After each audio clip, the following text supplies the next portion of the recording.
winner. 32-160 for Henry Bennett. Wagner's there again with a 174. 183 Rick Ravon, Eric Schaus. Was a 185, so there's only 0.02 of a second there for P4, P5. 1/100th of a second back to Nick DeGroot. Covey Moore is right there as well. Again, another 100th of a second. The field is so compact. I mean, you know, when we look back to the one race that I actually have had the pleasure of broadcasting within the Dark Horse League, the Indy 500, the race was exactly that. So the competitiveness has gone absolutely nowhere in terms of where things are, and I know for a fact that some of these drivers are really chomping at the bit to get going tonight. We've got our two former champions, one defending and one from 2 seasons ago, in the field here tonight.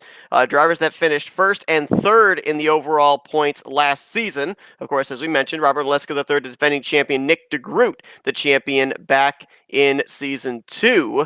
And Maleska, it was, you know, for both of those drivers during the course of those 2 seasons, it really was a dominating performance. Nick DeGroot went to victory lane, I believe it was a total of 5 times back in season 2. And Robert Maleska III, of course, was absolutely dominant. 11 trips to victory lane in last season's schedule. So you have to wonder if it's going to come down between those two again. We've got some drivers in the field here tonight and obviously down the course of the season that we know are going to have the speed and the pace to make it a good fight with those two? Or is there a driver that maybe emerges up here and becomes a dominator like we've had in the past 2 seasons that maybe we haven't seen run a full season schedule yet?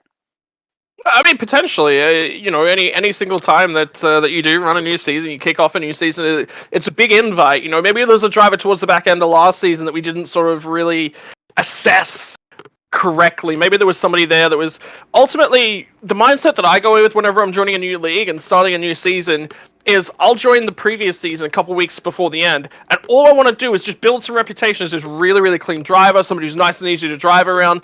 Yeah, I might be a little bit more forgiving then. Start of a new season, all of that goes up another notch. All of a sudden, I'm in the point standings. I'm trying to push for my own sort of recognition and respect from the other drivers around me. I built that relationship. I've done all the work that I needed to do in the last season, that little bit of a reputation that you sometimes need. So, any of those drivers that were there in the tail end of last season now have that opportunity to push a little bit harder. Do I think that that's going to mean that we're going to get chaos in the opening laps? Yes and no. I think it could lead to a little bit of chaos, but that's part and parcel as well of a new season. The tables have been reset. The strongest drivers are going to again got to come to the fore and really show off their talents and show off their wares. So, look, I think we're in for an exciting race tonight, and the benefit is that it's for who leads the championship, guaranteed. There is. You don't win the race tonight, you're not leading the championship after tonight. Like we're having a little bit of trouble with our ticker here, folks, so I'm just going to run down the starting grid for tonight's event. 22 drivers going to take the green flag for this 100-lapper in the Troy Lee Designs 200. Robert Maleska III, who finished third here at Michigan 1 season ago. He'll be the pole sitter alongside of Henry Bennett. Matt Wagner, who led the most laps here a season ago. He'll be on the inside of row 2 alongside of Rick Ravon. We saw him have a good performance back in the Indy 500 last season. Eric Schaus, he'll be alongside of Nick DeGroot, the defending winner of this race in row 3. Covey Moore and Jim Herrick in row 4 with Charles Teed and Charles Johnson making up the top 10. Polo Hernandez, he was up front quite a bit in his debut in the Indy 500 at the end of last season. He's 11th alongside of Eric Peterson. Benjamin Combs and Dylan Moskowitz back in row 7. 15th place going to be Jeff Heisong alongside of Gail Brooks, Bronson Stafford and Jim Brooks in row 9. Row 10 finds Mike Tellier and Joe Agee, and then Jeffrey Duncan and Nicholas Wanook. They're going to bring up the final row as they're going to come down here and get ready to get the 4th season of the Dark Horse IndyCar Series underway. Maleska through the gears and the green flag waves on the season. Yeah, that's a phenomenal start for Maleska. He got a really, really good jump, and he's going to be out there and lead him away. Interesting to note that instead of Henry Bennett getting off nice and cleanly in behind him, which I think he's actually managed to grab that position now. Actually, sorry, no, it's Matt Wagner who's jumped ahead. So, interesting to see that Wagner's got a phenomenal start, and he's going to be, again, aggressive and trying to push his car to the fore. Last season, we saw Matt Wagner in the 99, the very familiar powder blue color on his machine, now donning the red and white on the number 11, as he's going to go to the point. Led 52 of the 100 laps here one season ago, but he was not able to follow up with the victory. Actually ran into some trouble late and finished that race all the way back in the 15th position. I believe he finished first car one lap down. So he's looking for a little bit of Michigan redemption here tonight. A little bit of a block there on Rick Ravone as he goes to the inside of Nick DeGroot to take the race lead back. Yeah, that's it. And everyone's just sort of settling down in and really trying to find their aero lines. Where do they want to be running? Do they want that high line? Do they want to maintain that momentum? Oh, look at that move there from Rick Ravone to come up and take the air away from Henry Bennett. Sorry, was that Henry Bennett? I believe it was Nick DeGroot there on the outside line. That was phenomenal. There was nothing in that. And that is a really good sign of a lot of trust, a lot of respect between these drivers. They know exactly the limits of their cars and where their nearest rivals are. Look at that chain of four strong on the outside. And three wide going into three. DeGroot to the bottom, Wagner to the middle, and Ravon stuck on the top side. Now it's Wagner and DeGroot side by side for lead off of four. Mention the fact that Nick DeGroot's the defending winner of this race. We do have the other previous winner back in season 2 in the field. He's that cyan-colored machine there on the top side, the 15 of Covey Moore. Yeah, what a good run from Covey as well. Originally starting his machine down over in 7th place. He's managed to attach himself not only to this lead pack, but actually put his car quite deeply within these guys. So keep an eye on him tonight as the race progresses. Reed Bennett going to make it three wide with DeGroot put in the middle, and that's Covey Moore up on the top side as Wagner trying to hold off Ravon for the top position. 6 drivers have broken away in this lead group. Then you got a second group back there. Actually, Lone Island for Eric Schaus. Then you get back to Group 2, led by Dylan Moskowitz, Charles Teed and company. Yeah, it's really interesting to see multiple packs forming that early on. Ultimately, what I think happened was that Robert Maleshka actually got away a little bit aggressively, nice and early on. Very good run for him. But ultimately, what he's done is he's gimped himself in terms of the aero. What he's done is he's gotten too far out, and then the aero has just pulled him back. He's lost a lot of momentum. He's building himself back up. I think what he's actually done right now is settled back in. I'm not 100% sure how this second pack is formed, though, because that first pack just got such a phenomenal start. I'm thinking it's something to do with that. It's just a lot more comfortable. But it looks like we got nearly the entire field as a part of this second pack. Looking at Dylan Moskowitz now leading group number 2. He's picked up the most spots since the drop of the green flag. Started 14th up to 7th, so up 7 spots. The driver that's dropping towards the back, that'd be Charles Johnson. Started this race up in the 10th position, has now fallen back to the tail end of the top 15. Yeah, I mean, ultimately, like I said, this second sort of pack, there's a lot of hustling, bustling guys that maybe not necessarily had a strong qualifying attempt. They're really looking for their opportunity to move through the field slowly and just start picking off cars left, right, and center. Ultimately, Charles might be just setting himself up for a really, really good race towards the tail end of things tonight. He needs to look after that car. He needs to give himself the aero package, and he needs to make sure that this car is clean, 90 laps from now when that race is going to be decided. Now, obviously, our statistics are not really going to bring about the number of lead changes that we actually had here tonight. It only counts the lead changes when they get back to the start-finish line. I mean, we're seeing the lead get exchanged 2, maybe 3 times during the course of a lap. Last season, we only had 7 drivers out in front, but 19 lead changes. I wonder if we're going to break that here tonight. As obviously we've got some fast cars here up at the front, and I'm looking at some of these guys back here in that second group as well. Eric Schaus, I know that he's really good at the speedways. Jim Herrick back there as well. We've also got some new names in the field here this season, like Bronson Stafford and Mike Tellier. We know that when they get into DW12 car, that they're pretty fast. So, obviously we're going to be seeing them up here towards the end. I have a feeling we're going to definitely break at least the 19 lead change, and I think we might also break the 7 drivers that led last season as well. I agree with that. Just looking at the number of bobbles around the lead changes already. I mean, have a look at Robert. He's dropped a long way back within terms of the pack. Again, I think race management is really the crucial factor for him. I'm actually having a look at Charles Teed and Dylan Moskowitz in that second group, because right now that second group's actually coming back to the leaders. I thought initially that it was just going to be a little bit all over, all done, and we're going to end up with 2 race groups in the entire race. No, not the case. That second group's actually catching the leaders. And then you see the red McDonald's machine. That is Polo Hernandez. Led 63 of the 200, well, actually it was 203 laps, but the 200 lapper at Indianapolis in the season finale. He went on to finish 7th place in that as well. That was his debut here in the Dark Horse IndyCar Series, now running full time, and That car making it 3 wide. That's Charles Teed, last year's Iowa winner, putting Dylan Moskowitz in the middle. These guys up here in this second group, while they are slowly, by maybe thousands, reeling in that lead pack, it's the case of you've got that momentum, you've got to take it somewhere. You can't lift off the throttle, because if you do, it's such a momentum-based car and momentum-based track, you're going to lose spots if you lift off of that accelerator. Yeah, very big. I mean, these drivers aren't going to touch really the brakes at all. Even coming towards the back end of a tire run, they're still going to be able to hold most of their momentum. You can roll out of the throttle a little bit. If you're looking to hold that high line, you are trying to prioritize all that momentum. You're trying to keep that momentum up. You're trying to scrub the tires as little as possible. That low line is going to put a lot of load through those front tires. Indy cars handle it a fair bit better than the NAS cars do.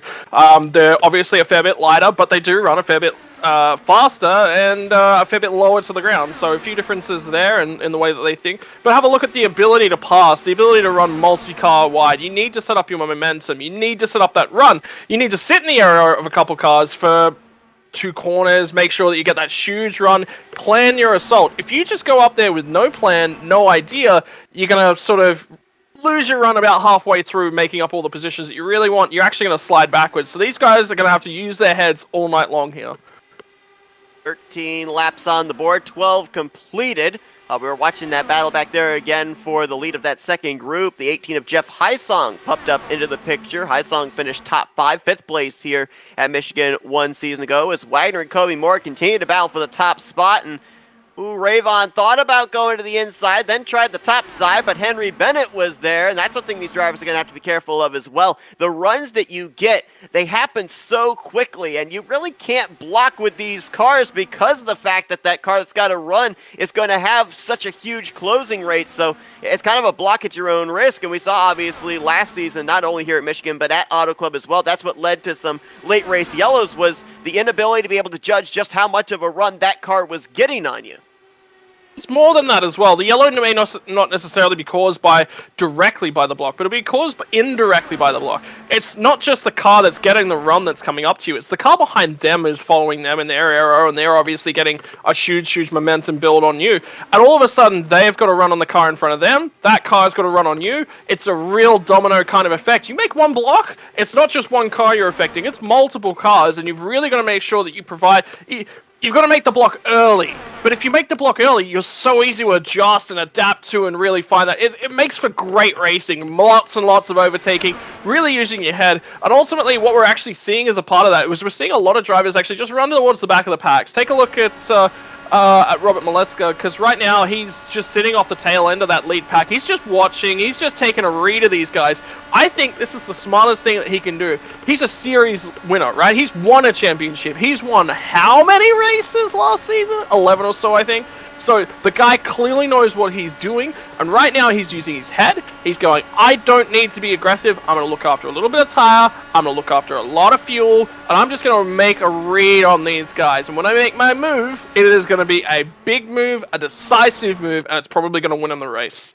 Henry Bennett's going to move to the point. Last year's runner-up in the Indianapolis 500 to Matt Wagner, and trying to start out the season here with a trip to victory lane. Kobe Moore going to move into second place. I'm watching these guys take turns out in front, and it's very difficult to be able to kind of gauge who's led the most laps so far, been able to get that clean air, but at the same time use up fuel, because we were told that it's around maybe 29, possibly 30 laps these drivers can stretch it if they're in draft. Obviously, the fuel consumption is going to be a lot greater when you're out in front, not having the benefit of the slipstream, the benefit of the draft, that car in front of you. So I'm looking at guys like Matt Wagner and Kobe Moore, who spent quite a good portion of these first 18 laps out in front.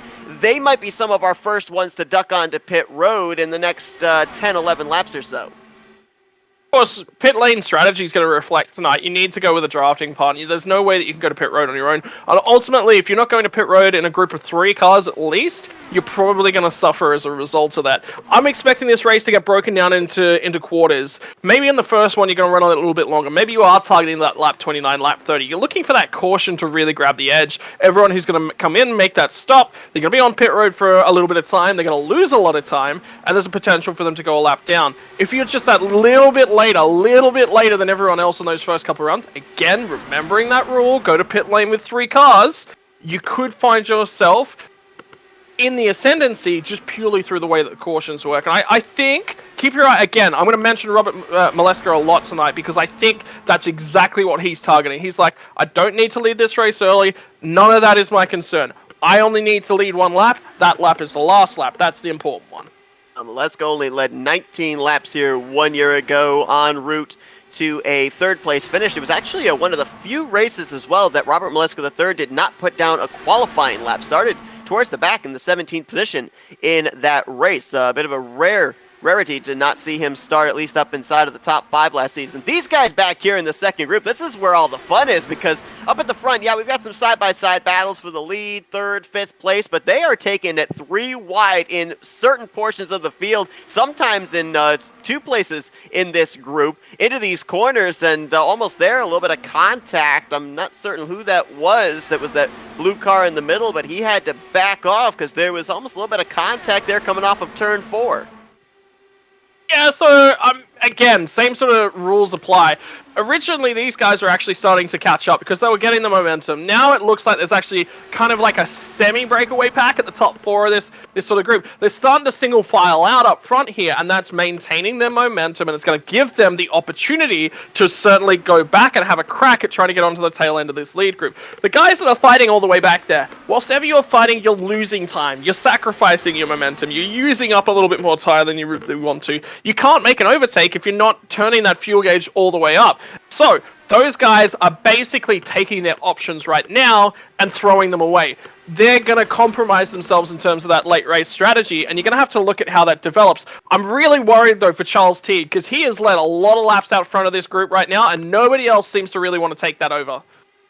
Right now, holding the 7th position is Teed, as Henry Bennett gets around Rick Ravon. He'll go back to the point in this group of 6. We'll drop back again here to this second pack that continues to go double wide and on occasion 3 wide. We're closing on that fuel window. Now, I mentioned at the top of the program that these drivers, they're coming into this race with a little bit more of a stable setup. That might be why we're seeing them make the kind of moves they are here in Group 2. However, that's when they have a full fuel tank, have that downforce, that weight in the back end of the car. As this run continues on, the back end of the car gets lighter, and actually saw a number of drivers have some issues getting off the banking of turn 4 onto the flat apron and access road to pit lane. So that's something these drivers are going to have to deal with in just a few laps when they have to make what looks like could be our first round of green flag pit stops.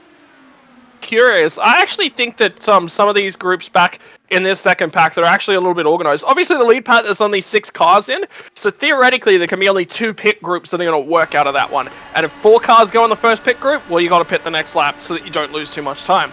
So, ultimately, what can happen out of this second group is we can end up with like 3, 4, 5 groups of cars that can potentially all pit at the same, at different laps, right? We've got different options going on back there. Ultimately, right now, there's a lot of bustling, there's a lot of pushing for position. If I'm in this second group, what I'm going to say to myself right now is, we just hit lap 25. All right, I can pit. I'm now in the window to pit. In fact, I was probably in the window a couple laps ago, but this is the safety window. Now I'm definitely in this window. I'm going to pit this time by. I'm going to try and get 3 or 4 rubber buddies to come with me. We're going to come out of the pit stop. We're going to go gangbusters. We're going to clear this entire pack, and we've made all of those moves without actually having to make a single overtake out on track. That's what I think that some of these guys need to do right now. Ultimately, what's happening is that they're really, really compromised. Too many cars running multi-wide, too much multi-groove racing. Keep your eyes on the prize, boys. Don't necessarily go for that spot right now. Save it up, get to pit road, take a quick stop, get out there and make it out on the track. Obviously, this in many ways can be likened to a stock car super speedway race, and one of the tough things with a super speedway race, whether it be with cup cars or Xfinity cars or the trucks even, is the orchestrating of green flag pit stops. You've got to make sure that the drivers around you that are deciding to stay out maybe an extra lap, that they know you're coming to pit road. At the same time, you got to be aware of where the braking zone or the lift point might be of the driver in front of you that's coming to pit lane the same lap that you are. So we'll see if they're going to be able to do it. We're only about maybe 2 or 3 laps away from when we're going to see our first drivers dive onto pit lane. And you mentioned about Charles Teed. I I would hazard a guess that Henry Bennett could very well be one of those first drivers on pit road as well, because after Wagner and Kobe Moore kind of settled out their differences of who was going to lead this race, then Bennett jumped up to the front, and he's been able to hold them in his rearview mirror for a good portion of this run. Maybe not by choice. Maybe these guys are allowing him to cut the draft for them. Yeah, I think they definitely are. I think that everyone's just sort of using their heads a little bit. If you actually have a look at our lead pack, they're all single filed out, and they've been so since about lap 10. They sort of went, okay, we sort of know who's got the fuel, who hasn't, who's got the speed, who hasn't. It's a little bit of that shuffling around. Tires start to fade a little bit. Pace is going to fall off just fractionally. The way that the car's handling is going to change up with that fuel balance. I want to go back to something you actually said about a couple minutes ago about that fuel balance. It's actually not downforce that's changing within the car. It's the car balance as the weight shifts out of the rear. What that does is it doesn't necessarily... Yeah, the car's a little bit lighter, but you balance where the weight is on the car. Think of the car like kind of like a pole or a seesaw. Think about it that way.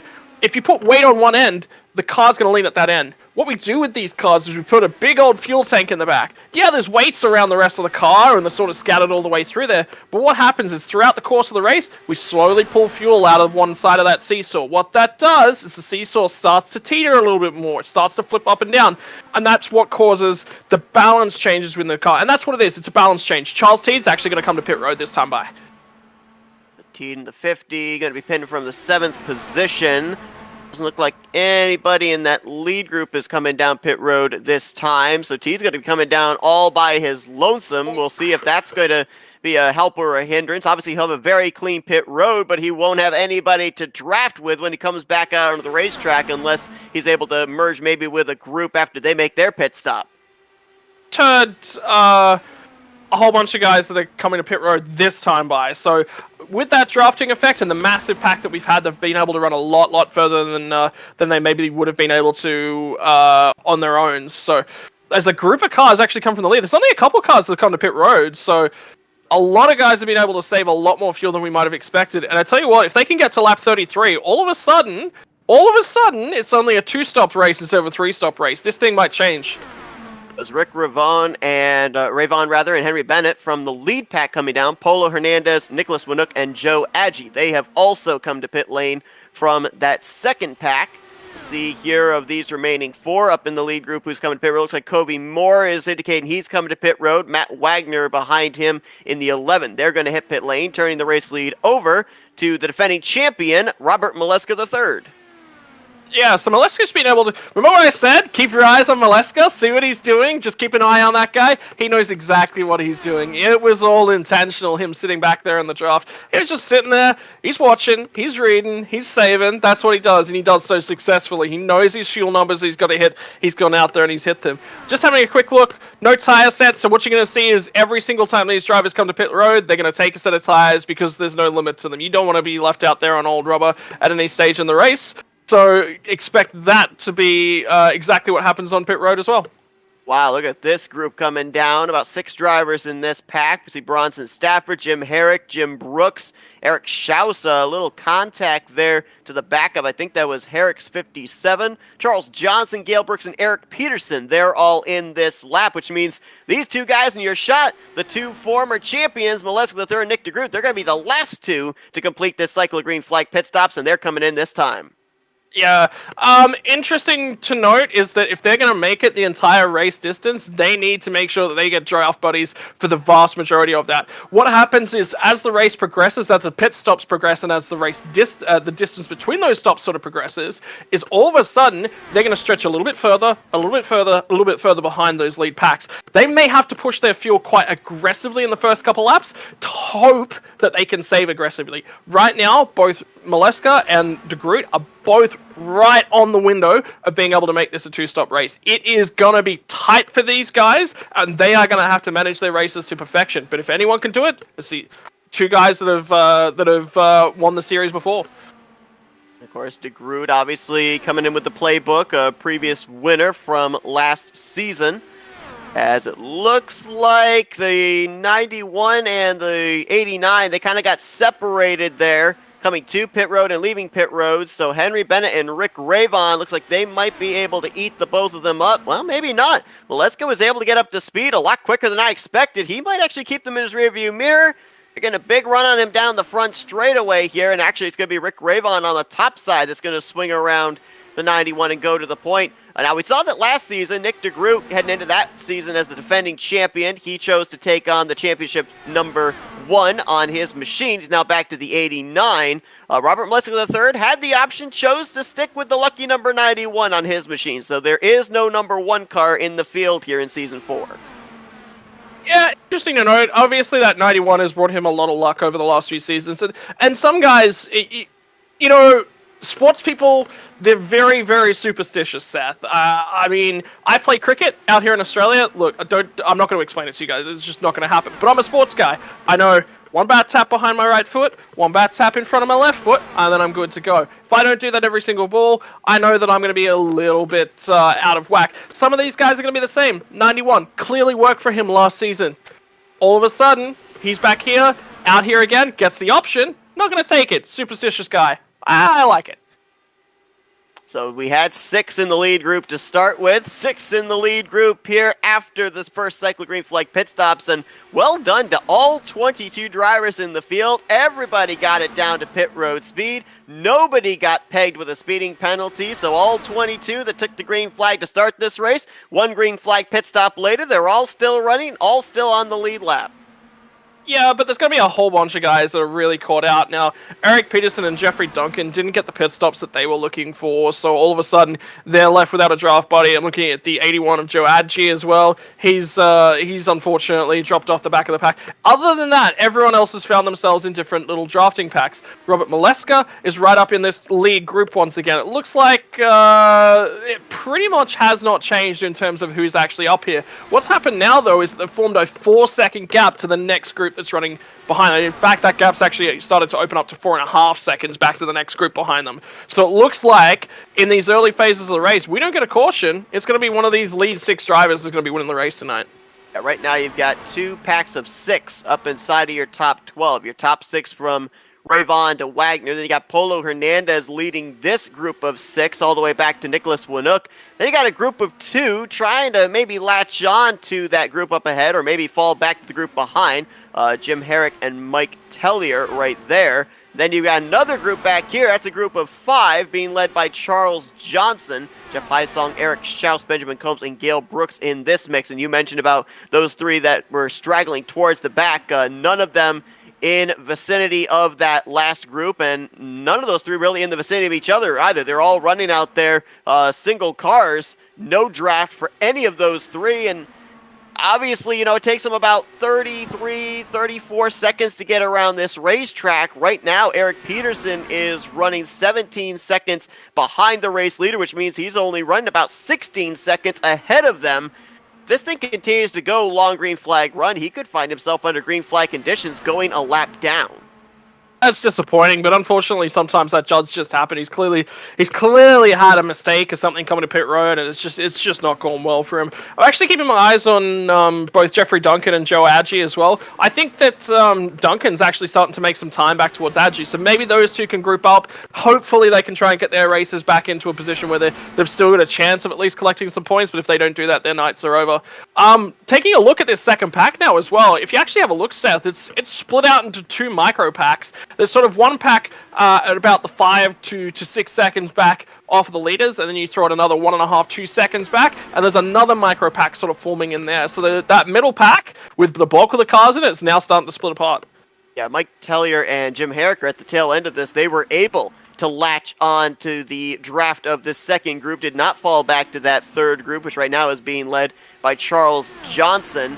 We'll see if maybe that third pack will be able to catch up here and reel in this lead group. Right now, the difference between Tellier and Johnson is about 7.5 tenths of a second. It is slowly increasing, and then it seems to decrease when they enter into the corner. I think we may end up having a big pack here of about maybe 12, 13 cars from 7th on back to around the 18th, 19th position here in just a few moments. Yeah, they've latched on, so going to have a big group here, but those 6 out in front, they're just continuing to run single file, open up as big a gap as they possibly can. 5 seconds from Wagner back to the leader of that second group, Jim Herrick. Yeah, and again, Charles Teed is now back deep within that pack. He's not running anywhere near the front of that. Mike Tellier is doing a really good job. Big shout out to Mike Tellier running the Flatout Racing Network car. Thank you for carrying the sponsor delivery. Actually, I tell you what, it's a good opportunity once again to talk about our sponsors here for Dark Horse, Seth. Definitely, we've got Troy Lee Designs that's sponsoring the series here this season, the Dark Horse IndyCar Series. Also, LMC, they're a sponsor here this season as well, and there's been a lot of new sponsors coming on between seasons 3 and season 4. We'll be documenting them all during the course of the season. A lot of them sponsoring the races here in the schedule as well. 11 laps. Oh, sorry. I'm so jealous of the Troy Lee Designs. I've kept an eye on them as a clothing manufacturer because I'm a big motocross fan. Over the last several years, big fan of Troy Lee Designs and what they do. So I'm kind of jealous that to be able to broadcast a race that's sponsored by them. That's really cool. I'm looking at the laps that these drivers came in. Obviously, DeGroot and Maleska, they were able to stay out the longest. It looks like Maleska has fallen back into what we saw him do in the first run. He's the 5th car in this line, so obviously he's saving some more fuel. But Nick DeGroot, who also seemed to be saving fuel on that first run, he is actually leading the pack now. So he would be using up a lot more fuel than Robert Maleska III. When you talked about those two kind of being borderline of making it a 2-stop race, looks like Maleska III might be the only one of these two that is thinking that type of strategy. But you got to remember that that is so reliant on finding somebody to maintain the draft with. If he loses that, the thing about that strategy is it's actually when you think of things, right? The 2-stop strategy, it should be the no risk, right? One less pit stop, you definitely are going to make it home. It should be okay. Of the 2 strategies, it is the highest risk strategy because if you make a mistake in your fuel at any point during the race, if you have to burn excessive fuel to catch back up to another group, back to 3 stops. That's it. So, I mean, it's high risk, high reward. Because if he doesn't have to make that extra stop, race is done, it's all his. But that last run, when everybody else cycles through to the box, that's where he's going to be in trouble. That's not much, but I've been keeping an eye on the interval of that second group to the lead group of 6. And it, little by little, has been starting to dwindle away. It's been minute thousandths per lap, but it has now been cut to under 5 seconds between Wagner back to Jim Herrick. So this second group is making up some ground. I'm not necessarily certain that they would be able to get up here to the lead group by time we get to the second round of pit stops, should we remain under the green flag, but they're obviously doing something right because they've been able to cut down what was almost a 5.5 second interval from Group 1 back to Group 2. Yeah, and if you actually have a look at the way that this second group's starting to run, during that first sort of run to the first fuel stop, they were actually running multiple times throughout the pack, 2, 3. There was a couple guys that tried to show a nose forward and then decided better of it. Well done to those guys that decided better of it. That's not very smart. But they've done a phenomenal job at recognizing in their second sort of run that they need to single file out. If they're going to have a shot at winning this race, they have to. There's really no option.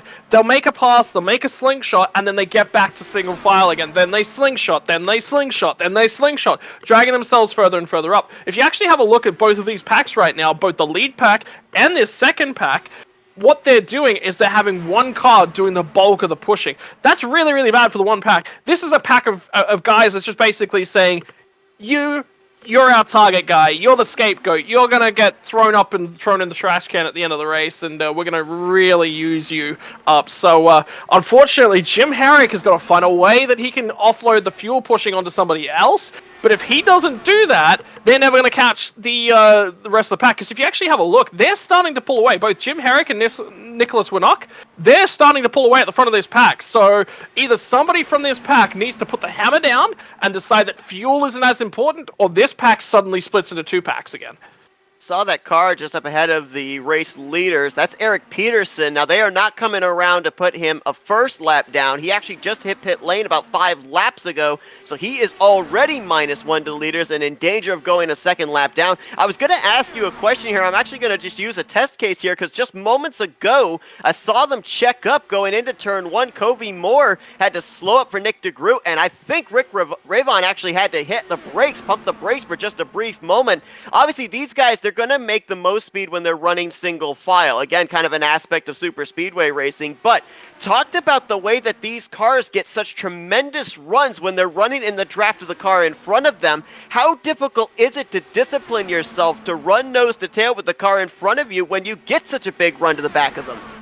It's all about throttle management. I wouldn't be necessarily looking to pump the brakes. Yeah, I mean, if you're all of a sudden, so what pumping the brakes does is it's a big way of basically you lose a lot of efficiency as soon as you pump the brakes. You're arresting your speed. You got to burn the fuel to get back up there. So if any of these guys are thinking about doing that, what they want to do is just cut out a little bit into the air, roll out of the gas, and they should be fine.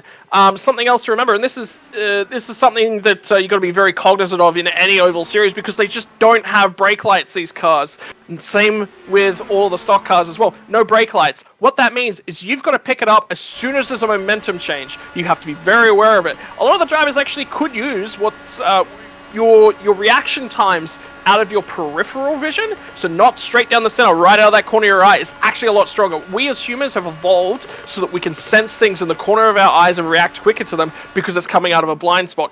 They use it in speedway bike racing.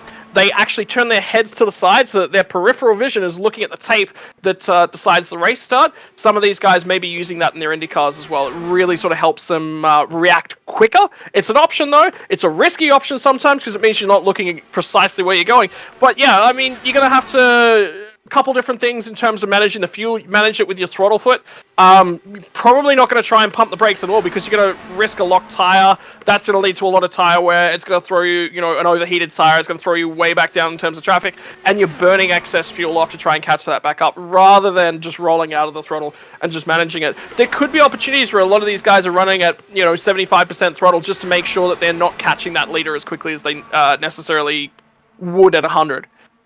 I want to get your take on this because I was noticing Charles Johnson in the 9 just rapidly moving his way through the field. Now, the reason that this was happening, everybody seemed to run that middle line through the corners all single file. He was going right down there to the inside, almost to that white line, no draft, no nothing, and he was passing these guys on the shorter way around the racetrack. He had actually had some internet connection problems just about maybe 15 laps ago, had dropped down to 18th, and after he was still at the tail end of this lead group, he picked up 10 spots in the last 10 laps. He's leading the second pack, so obviously that's got to be something these guys have to be looking at here towards the end of the race, that you can probably be able to make a pass on multiple race cars. If you can hook the bottom, you don't necessarily have to have someone behind you to keep that momentum going.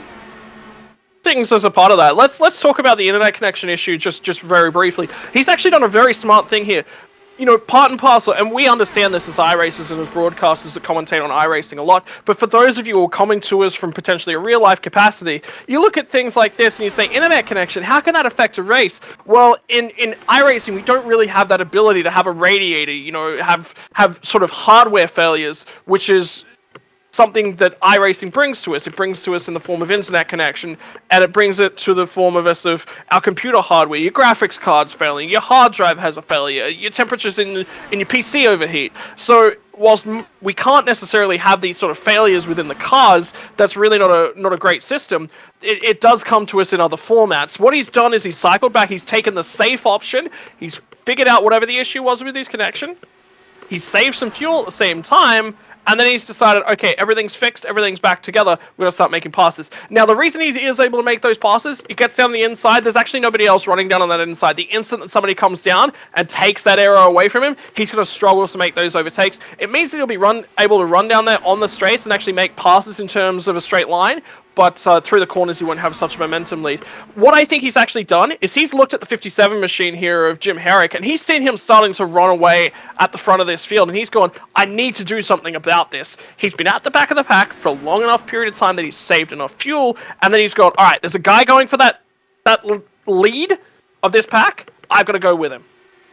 Speaking of fuel, these drivers are right on the cusp of having to make their second green flag pit stop. Jeffrey Duncan was on pit lane 3 laps ago. Some of the guys we're looking at that will be hitting pit lane somewhere in the next lap or two. Charles Teed, he last pitted back on lap, I believe it was 31.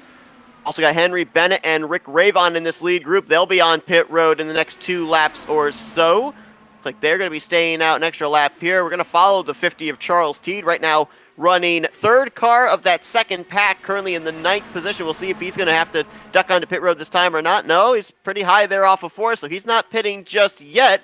So it looks like these guys are getting just a little bit better fuel mileage on this second run than they were on the first. And maybe part and parcel could be because they're all, for the most part, kind of running single file rather than the double wide 3 wide we saw back during the first run. Yeah, and you'll see that start to change towards the latter ends of the next sort of fuel run as well. The guy that I'm actually really concerned, we saw Charles Teed, yeah, sure, lead a bunch of laps at the front of the second pack, but he's had other guys move to the fore and take over for him. Jim Herrick hasn't had that benefit. He's had to have a crack at trying to catch this lead group, and in fact, he's coming to pit road now. Why? He has to. He doesn't have the choice. He's had to try and get out there, burn as much fuel as he can, hope that he can stick it on the back of the lead pack, and pray that everything goes his way. Hasn't gone his way. He got no assistance from the pack. He's left in the middle of nowhere. Sometimes that's just the way that it goes. Well, certainly hoping this isn't going to be a trend, as it looks like Henry Bennett's coming pit road, but we've had our first driver busted by the speeding police. Joe Agee in the 81.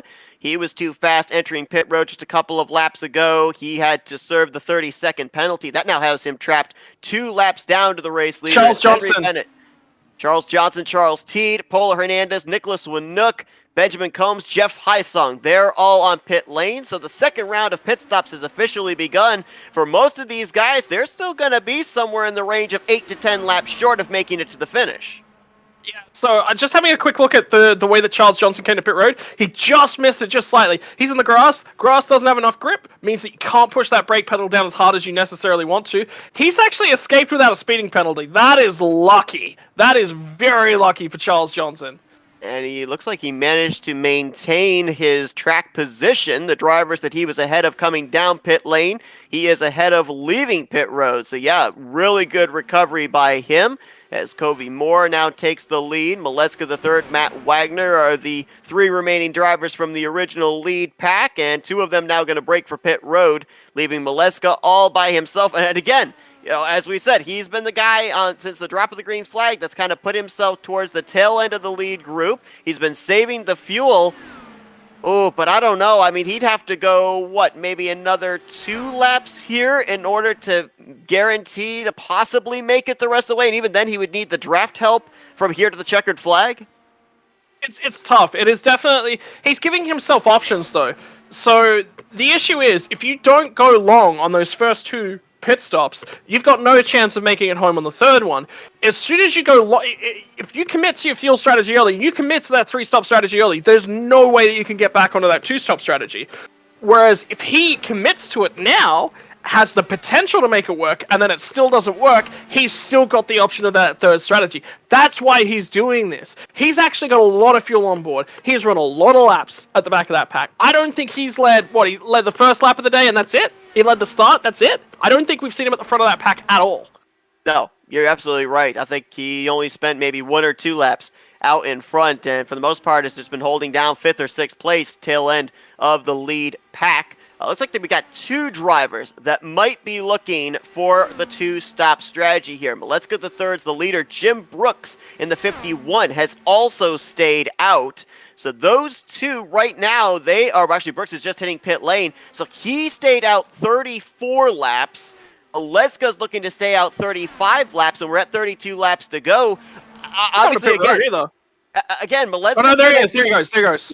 Yeah, he's coming down. So he's going to have to come out with someone to be able to make sure he's going to have the fuel to make it to the finish. But right now, Maleska and Brooks, they might be the only 2 that can make it to the checker, depending on how much fuel saving takes place with the other drivers. Robert Maleska will be very, very conscious that he needs to save a lot of fuel to still be able to make it home. Remember, as well, these other drivers are going to have to pit at some point to get that fuel top up. Now, in my head, I want them to pit early. Why? They want to take away the draft support for Robert. Now, in Robert's head, he has to do all of his saving now. If he comes out, he saves aggressively the instant that he comes off pit road here. Those last 10 laps, he might be able to push the whole way. He might have enough fuel left in the tank that it won't even be a question mark. He'll be home and hosed. Won't even be close, right? So he wants to get in the back of this end of this draft pack. He wants to literally turn that engine all the way down and make sure that he maintains that draft, and then he's good. After that, he is good, right? Because he's only going to make 30 laps. We know that a fuel tank is 29 laps with a little bit of draft support. One car with a whole pack, it's obviously an extra 5 laps, especially if you're turning the engine all the way down. I think he might actually be good. I think Jim is in trouble. Jim Brooks is in trouble. I'm not 100% sure what he's going to look like at the back end of this thing, but I think that Robert's got it. Now, he has left pit road ahead of Matt Wagner, Kobe Moore and company. Those drivers are going to be right on the cusp of whether they could make it on fuel or not, because they came to pit lane with 34 laps left in this race. And I'm noticing here that they're not all that anxious to draft up to the back of the 91. They're keeping him out there in clean air with no draft whatsoever. So this could be a combination of two things. Number one, they're backing their pace off to make sure they're going to have enough fuel to get to the checkers. But number two, they're trying to make sure that fuel strategy from Leska III does not work out. Okay, so in Robert's shoes now, he has two options. Either he tries to just let these guys come by, and that means he's going to roll right out of it, right? He's just got to make sure that this happens.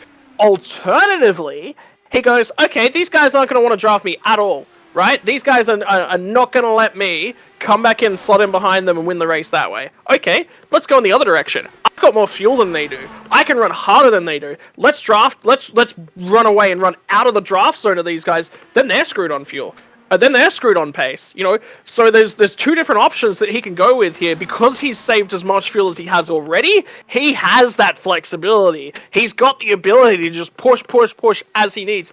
I guarantee you, he would have filled that tank up. Now, one thing I'm noticing here, they have backed their pace down. A lot of drivers are hitting somewhere between 218 to 220 in the center of the corner. These guys are barely hitting 216, 217, so they are backing their pace down. Plus, if you think about it too, right now, you're visibly seeing it translates to about maybe 7-8 tenths of a second from Oleska back to Matt Wagner. Once these guys, this group of 4, feel that they are good to make it on fuel and they punch the accelerator, Maleska III is going to be a sitting duck. Yeah, here's the thing about this race. Right now, we're poised on that knife edge, right? The race is still very easily... you know what? Knife edge is probably the wrong call, because I think there's potentially one of 3 scenarios that can happen here. I think the race is probably going to go into a holding pattern for probably the next 20... probably not even 20 laps. I'm thinking probably 15 laps. We're going to be just going into this holding pattern, and then guys are going to start deciding where they're going to go on fuel. Alternatively, what we could see is Robert just backs his pace all the way down, make sure that he's in the draft, make sure that he gets home. The third option is that he just goes for it, right? So we've got that branch right now. So ultimately, everyone's in a holding pattern. Nobody wants to be doing anything. And I'm actually watching that gap sort of on in both directions. I think he's actually just decided that he's going to go for it. The gap's not closing at all. Well, we had 6 drivers in the lead pack pretty much the entirety of this race. One has kind of broken away from the other 5. Henry Bennett still running in the 6th position, but he is almost 6 seconds behind the lead group. Now, I was looking at the telemetry. He did everything fine as far as his pit crew's pit stop. The slowest pit stop of the top 6 was a 9-second flat for Rick Ravon. Henry Bennett's team, they gave him an 8.3, but there was 36 seconds spent on pit road with pit entry and pit exit. Somewhere in that area, he lost anywhere from 2 to 3 seconds to the other top 5, and that's what has him back in this position, now falling back into the clutches of Jim Herrick and Charles Johnson. So that's the trouble with green flag pit stops. It's all about execution from commitment line to commitment line, because just even a mere second of a mistake can cost you not only positions, but a lot of time on the track. I mean, how many of those mistakes did we see at the Indianapolis, the real life Indianapolis 500? How many guys did we see making mistakes all the way down pit road? You know, making mistakes coming into the stop, making mistakes on the brakes, the way that they handle those. Admittedly, a lot of those actually. Sorry, I'll get back to that in a moment. Right now, I'm just having a look at the gap. Purely because of this lap car being in the way, which is Eric Peterson, the gap has opened up. It is now 1.5 seconds. This is Robert going for it. I think he is just going, you know what? Turn that fuel mode back up. We are going to win this thing on pure pace alone.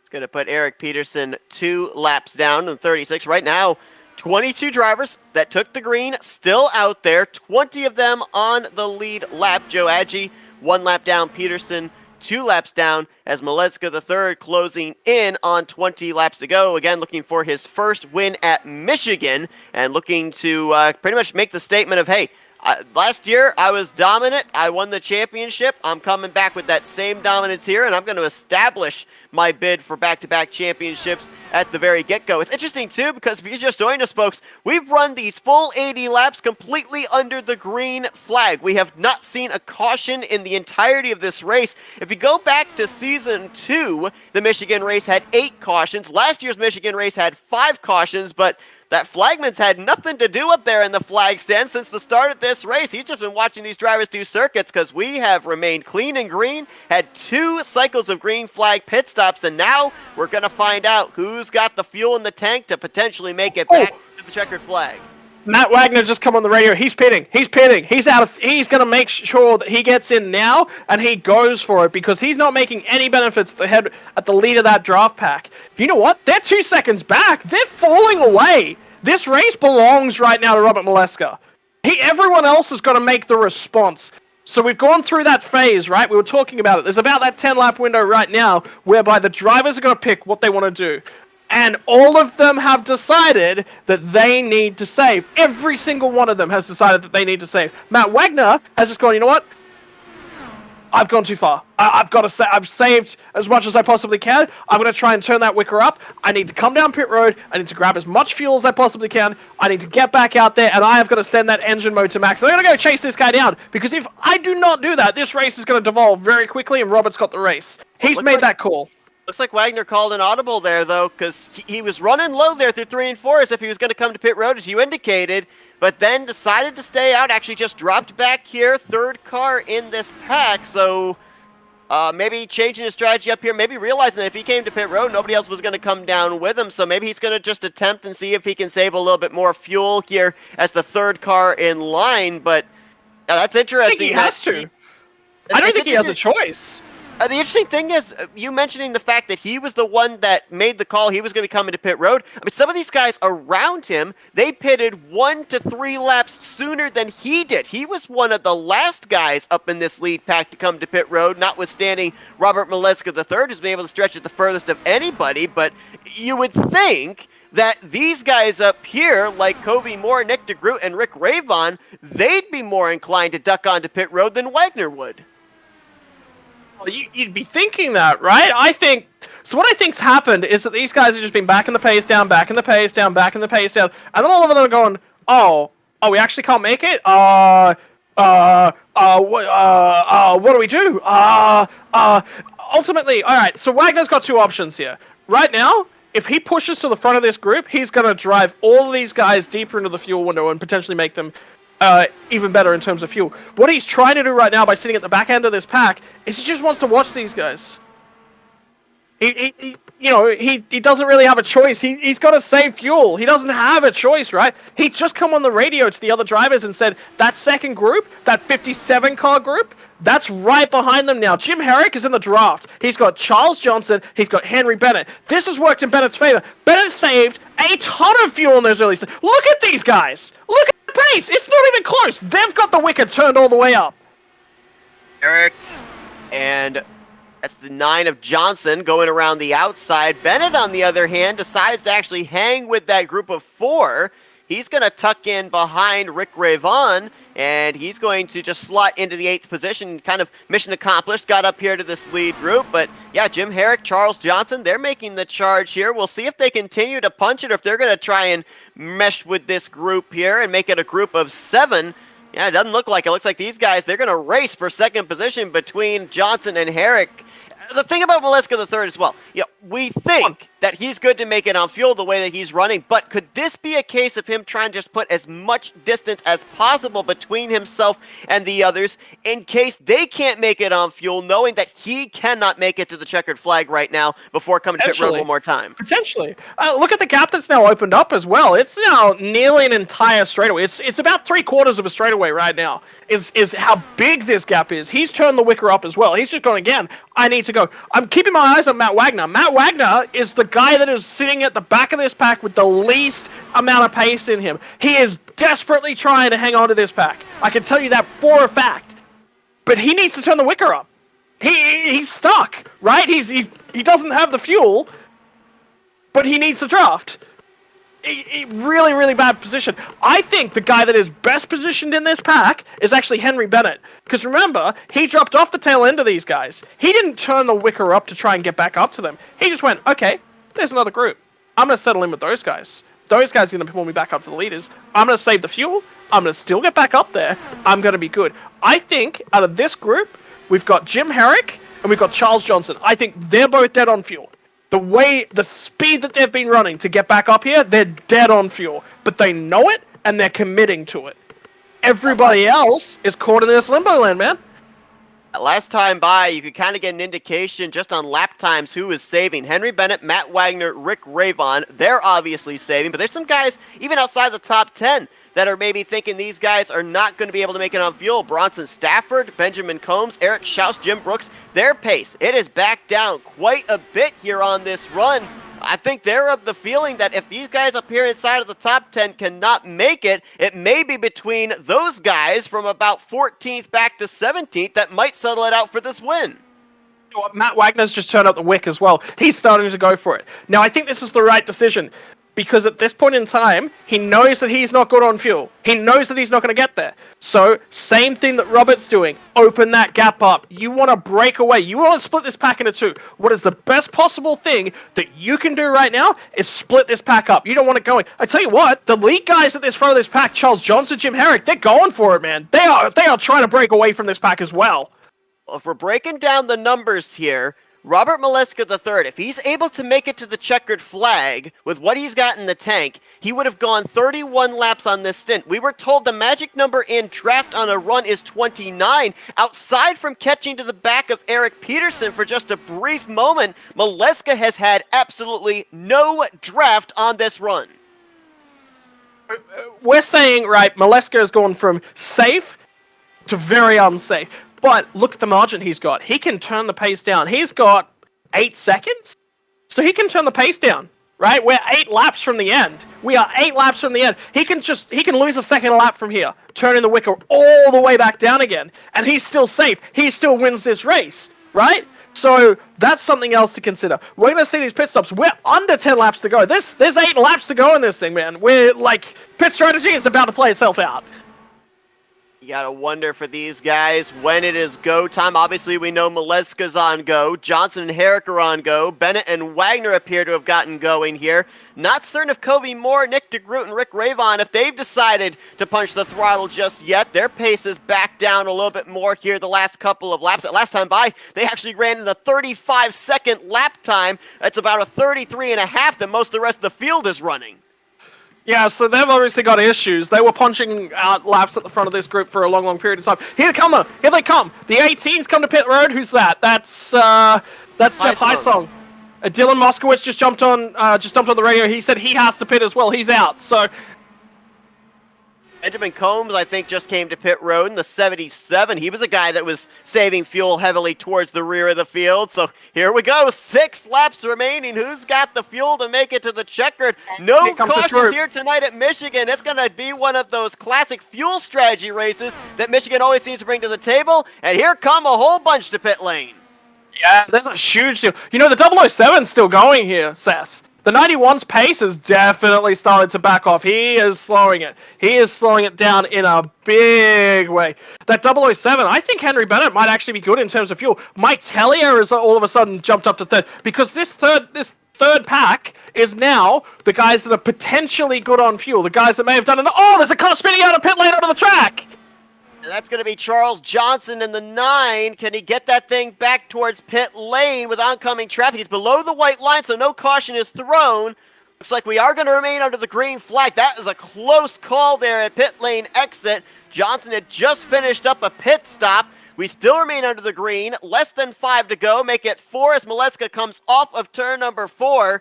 Drivers that were on pit lane there, including Charles Johnson, included the 4 of Dylan Moskowitz, the 57 of Jim Herrick, and the 11 of Matt Wagner. Right now, 13 drivers trying to make it with what they have in the tank. Actually, correction, 12, as Bennett has hit pit lane. It's out. Bennett is going to shuffle back in a long way down. Mike Telly has come to pit lane. Whole host of guys come back to pit lane. Jim Herrick is clear. There is no one around Jim Herrick. He's got that second spot locked down. Robert Moleskowitz. Robert Maleska. Getting Molowitz and Maleska mixed up. That's a no-no.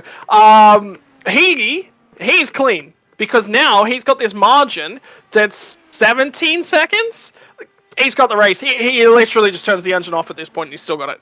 Yeah, he and Jim Brooks were the 2 drivers that stayed out the longest back on the second round of green flag pit stops. Brooks, the driver running second place right now. So theoretically, he's the only driver that would be able to make it as far as Robert Maleska III is able to make it. And as you mentioned, over 17 seconds between the two. 2 laps to go for Robert Maleska III. And maybe the guy that I was thinking didn't have a ghost of a shot of making it on fuel might be the very guy to do it. But again, we go back and look at last season. 10 trips to victory lane.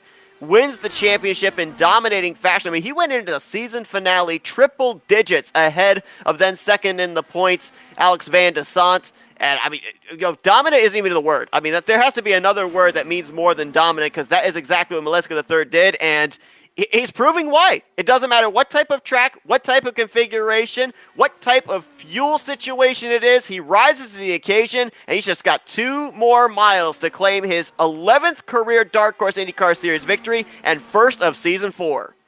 Yeah, and he's got it hands down. He can shut the engine off at this point, and he's won. I'm actually just keeping my eyes on this second pack. Jim Brooks might be a little bit fuel compromised. Bronson Stafford is all of a sudden just making moves to push his car to the front of this battle pack as well. Mike Telly is there, but he's a lap down.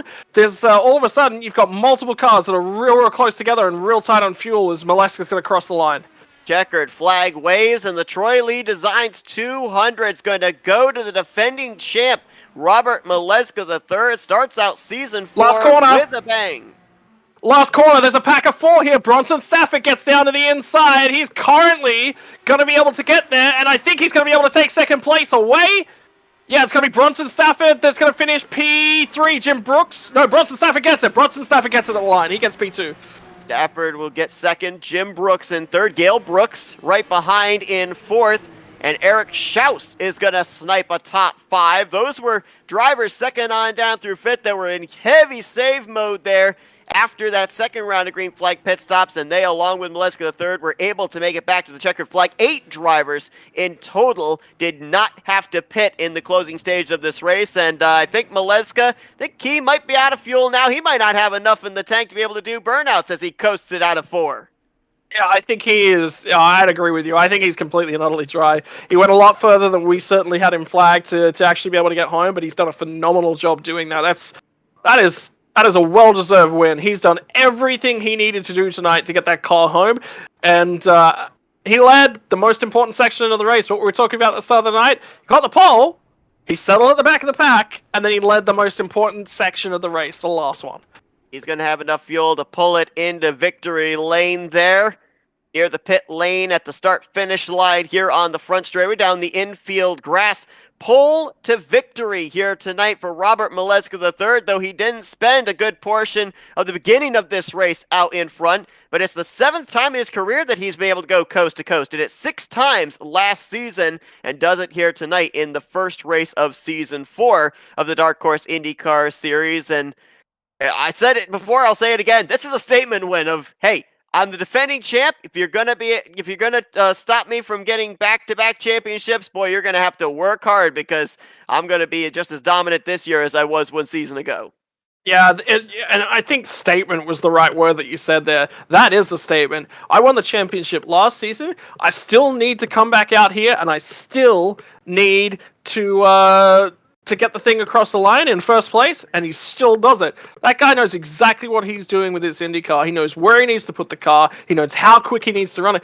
Most importantly, he knew the fuel numbers that he was driving to. He knew that the strategy, if this race went green, 2 stops was going to be the lap that he needed to go. But if you also watch that third and final, the second fuel strap towards the end of that race there, he also got to the laps where he knew that he was good on fuel, and he turned that wicker up. He basically said to everyone that was following him, "Catch me if you can." They could have caught him. They would have run out of fuel. So he did everything he needed to do. He broke the toe. He compromised their strategy, and that's the reason why he's winning tonight.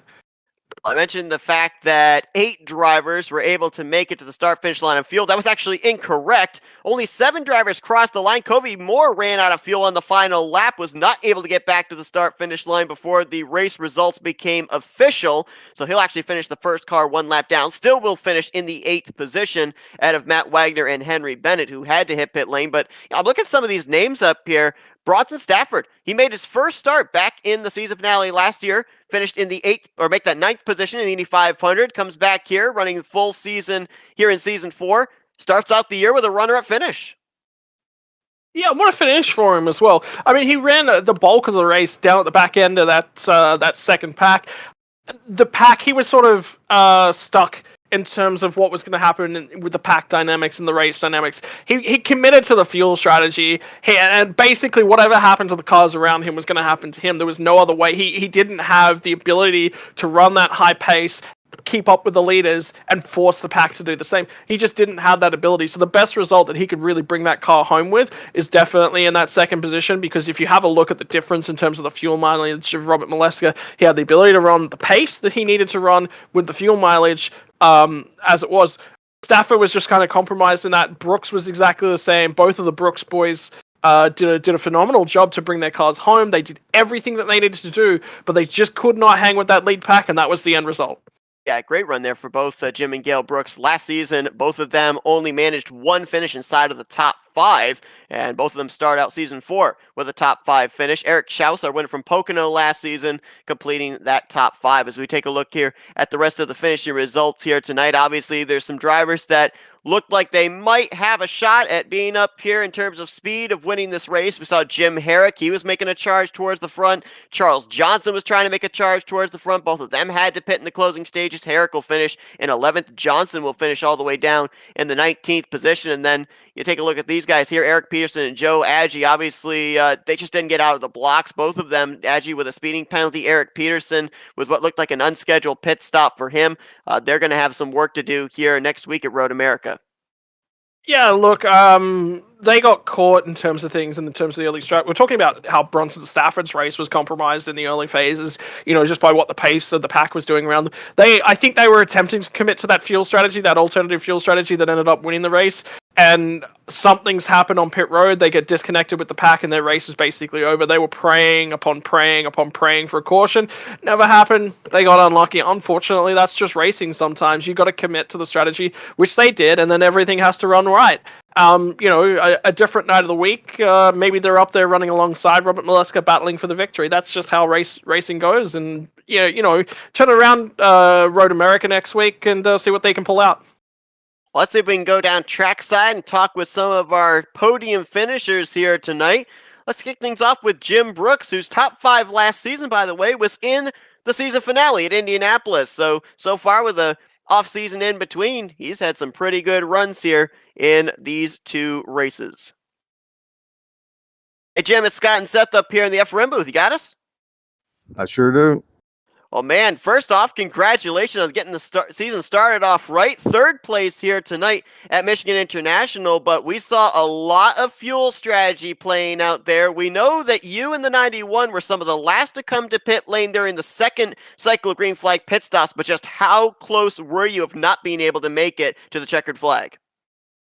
Well, I ran out going into the pits on the last pit stop, so but I actually had another lap or so left to finish the race. Well, I'll tell you what, it was a race that I don't think we were necessarily considering was going to be a massive fuel race this evening. I pretty much put the strategy down to 4 stops at 25 laps. At what point did you know that you were going to be safe? Early on, I tried. I just, started checking what I was going to be able to get out of it, and if I could get to 33, I was going to go for it. So I think I made it to 34 or so, and it's like fuel save all the rest of the way. I just got in behind people and drafted, and didn't challenge. Just, I was going to see if I could run it out. If we look back at the two previous Michigan races, we've had 13 combined cautions in those two events. No cautions here tonight. Now, obviously, you guys did not know when you took the green flag that there would not be a caution at any point in this race. We saw a lot of double wide and three wide racing back in that second group. So, obviously, all of you guys were trying to pick up as many positions as you could, working your way through the field. How difficult is it to go from that type of mode to then realize, wait a minute, this thing could actually be a fuel strategy race? We may end up running all these laps under green, especially when you're doing it at a track as big as Michigan is.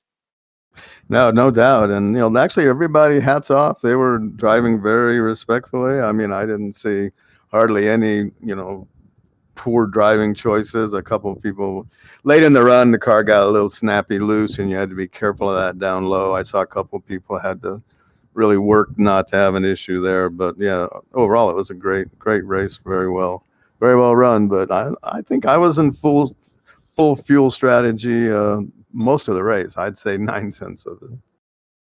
Well, as we saw, it definitely worked out in your favor. You finished out last season with a top 5. You start off this season with a top 5. So we look forward to seeing you carry this momentum during the course of this season. We're now going to give you the opportunity for some thank you sponsors and shoutouts, Jim.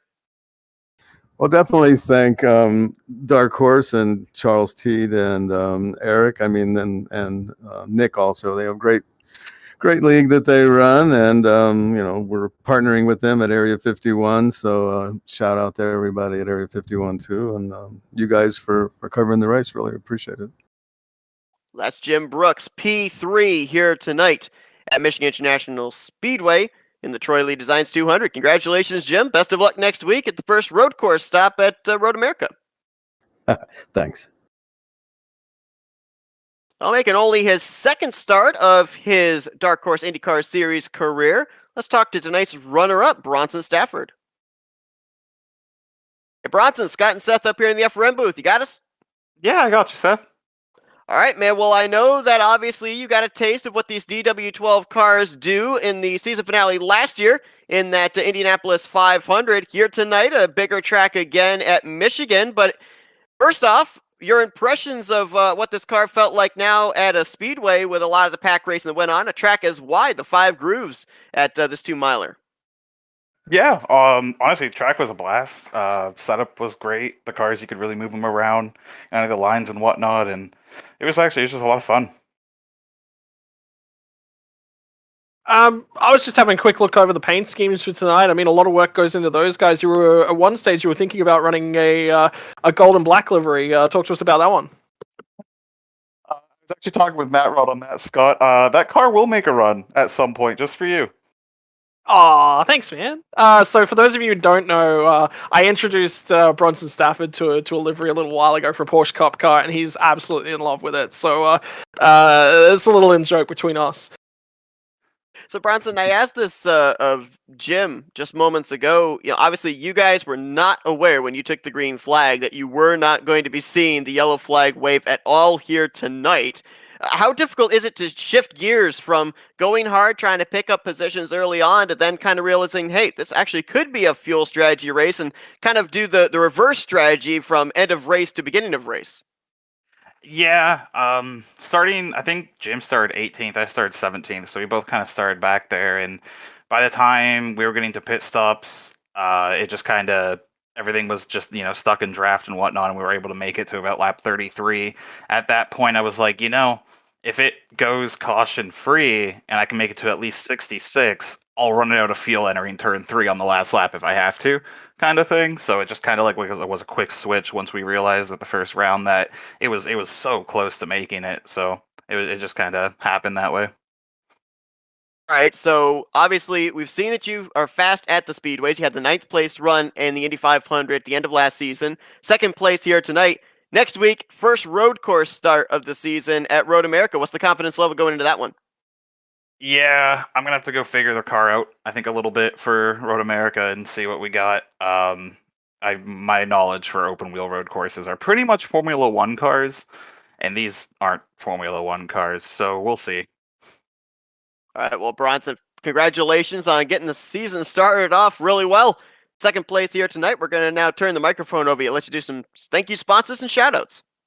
Oh yeah, we got our main sponsor FRN with you guys on board, running pretty much for the FRN crowd. Almost broke the curse. P2 though. Smart cars brought a perfect engine and chassis design tonight. The car was great, really really fast. I think Mike and I are the only smart cars in the field, but it seemed to work out pretty good. Joe Snowblower, DC Sparks, SkyMotors.ca, all the things on the car that make it happen, and it was a good first night. Bronson Stafford, runner-up here tonight in the Troy Lee Designs 200. Once again, congratulations, and best of luck next week at Road America. Thanks, Seth. All right, last but not least, let's go down to victory lane. I think we got to get used to this, Scott. This might be a running trend this season. Did it 10 times last year, and we're doing it for the first time here in Season 4. Let's talk with tonight's race winner, Robert Maleska III. Hey, Robert, it's Scott and Seth up here in the FRN booth. You got us? Yeah, I got you guys. How's it going?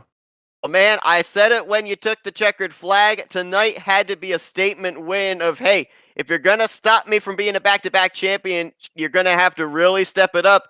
You were able to make it on fuel. We were really questioning whether or not you were going to be able to make it, especially since you didn't have draft on that last run. Now, we obviously saw you ran out of fuel on the cool-down lap off of turn 4, but I mean, what did you have on that last run to be able to save just enough to be able to get back to the start-finish line? Because obviously draft wasn't an option. Yeah, firstly, shout out to Troy Lee Designs for hopping on, sponsoring the series for Season 4 and HyperX to continue sponsoring us. But, yeah, I knew once we got that first run, I made it 35 laps, and so did Nick. And then I knew if I could make it 35 laps again, I'd be okay being in clean air. But as long as I made it to about 67, 68, I knew at least saving in draft, I was good to go. I mean, the performance tonight, you won the race by 3/4 of a lap. That is a huge statement towards the rest of the season. I get the feeling that we're going to be getting to know each other on a more personal level, because we're going to be talking to each other just about every week. Yeah, I gotta say, I'm very thankful I ran the Lionheart Speedway Series on Monday, and I got a ton of practice saving fuel there, making it to the end and running out right at the line again. So, yeah, without that series, I don't think I would have saved it, because I found a few tricks and got a good rhythm there, just saving fuel. I want to touch real quickly on those tricks because, if you look at some of these other guys that finished up inside the top 5, they started back outside of the top 15. So they were running back there basically just trying to preserve their stuff. You started up on the pole position. You were able to find your way to the tail end of that lead pack, but it kind of looked like you jumped the gun on a lot of these other guys up in that lead pack. Like you were already in the mode of thinking that this race could go green from start to finish. Yeah, I didn't have an exact idea on what the fuel number would be. I knew from the Lionheart Speedway Series on Monday that with their setups, similar rules, you could go like 35, 36. So after 4 or 5 laps of saving, I got a very good number and knew it was doable to make it to the end. So, yeah. Well, Robert, I mean, there's not a whole lot more to say. This seems like very familiar territory for me from last season. But man, congratulations on a dominating performance here tonight. I mean, it took maybe until the final 30 laps to see this 91 get back up there to the front. We saw you run just outside the top 5 for most of it. But man, a tremendous job on being able to save the fuel and being able to pick up this victory. We're obviously, as Scott said, we're looking forward to talking to you quite a bit down the schedule here, but we're now going to turn the microphone over to you. Let's you do some thank you sponsors and shout outs. Yeah, thanks to my teammates, Jeff and Dylan. Have to thank the Factory Back Boys for letting me save fuel the whole run. I'll take that. And also Bud Kicker and CovyMore.com for helping the series out as well. Well, Michigan was one of the tracks that Robert was not able to conquer last season, finished 3rd here tonight, with it being the season opener. He is your winner in the Troy Lee Designs 200. Congratulations, Robert. Best of luck. We know we're going to be seeing that 91 up at the front next week at Road America. Yep, thanks, boys. Have a good one. So the first race of Season 4 of the Dark Horse IndyCar Series is in the books. No surprise to see that the defending champion is out there to reclaim his crown as Maleska, by over 17 seconds, wins here tonight at Michigan. But it's interesting too because, as I said, this type of a race at this type of a track, a lot of aspects play into stock cars at a super speedway, and it kind of came down to the old adage that track position and starting up at the front doesn't always seem to be where you need to be, because we only had 2 drivers that start up inside the top 5, finish inside the top 5. 60% of our top 5 started 17th or worse. I mean, sure, but have a look at the difference between it. If anybody else that started up within that top 5 had managed to go the same fuel strategy that Robert Maleska was on, all of a sudden it's a very different race. You've got 2 guys that are actually battling on that fuel strategy.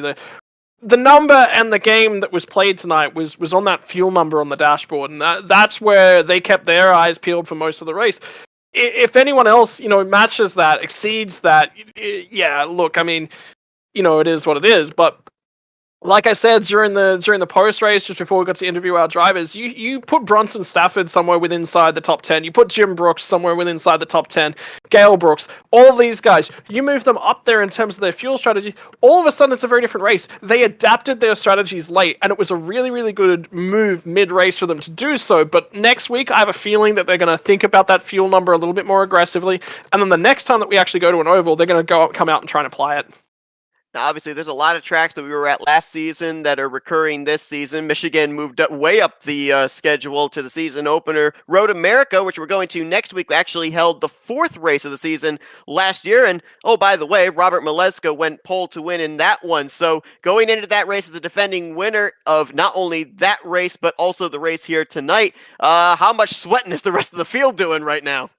Oh, they're going to have to put in a lot of laps to really be able to get within spitting distance of Robert. I mean, you have a look at the consistency of his performance. He showed his nose a couple times early on and basically told that lead pack that he was definitely going to be fighting it, and everyone kind of forgot about him a little while. Remember what we were doing, though? We were checking in on him all the time. His position didn't move whatsoever. So I think what those guys need to do is just need to be a little bit more aware what's happening within the group, all around them. What are they trying to do in terms of their fuel numbers? I think that they just didn't consider those other options. So I think what they're going to do from now on going forward for the remainder of the season is all of a sudden a lot more practice, a lot more fuel working out, a lot more numbers, a lot more divisions, a lot more, okay, well, what happens if?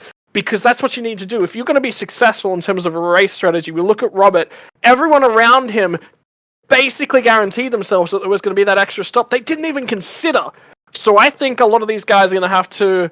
Their pace is there. We saw the closeness throughout the qualifying. It's going to come down to that fuel battle throughout the rest of the season. I love it because it is literally the highest speed form of chess out there.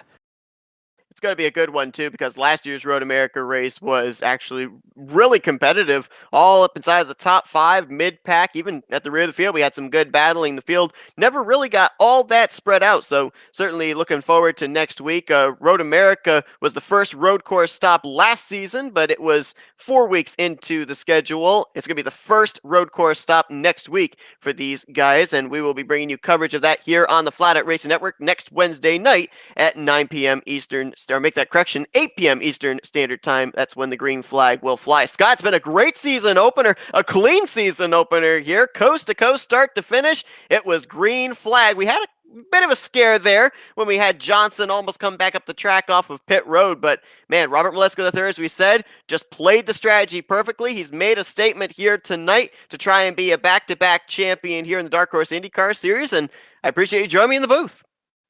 Oh, look, man, it was exciting. There was a lot to cover and a lot of different ground and a lot of different approaches to what was effectively a very single-line kind of race. And I think we learned a lot, and I think we learned a lot for the season. So it was an absolute pleasure to be here. Hope you guys enjoyed our coverage here tonight, and hope you join us next Wednesday night as these drivers will roll into the lefts and rights, the twists and turns of Road America Road Course. For Scott Rankin, I'm Seth Cole. We'll see you guys next week as you've been watching another broadcast courtesy of the Flatout Racing Network. This broadcast is the copyrighted work of Flatout Racing Network and may not be rebroadcast, retranslated, or used in any form without the express written consent of Flatout Racing Network and iRacing.com Motorsports Simulations. Flatout Racing Network would like to thank you for your support, and we hope you enjoyed tonight's broadcast.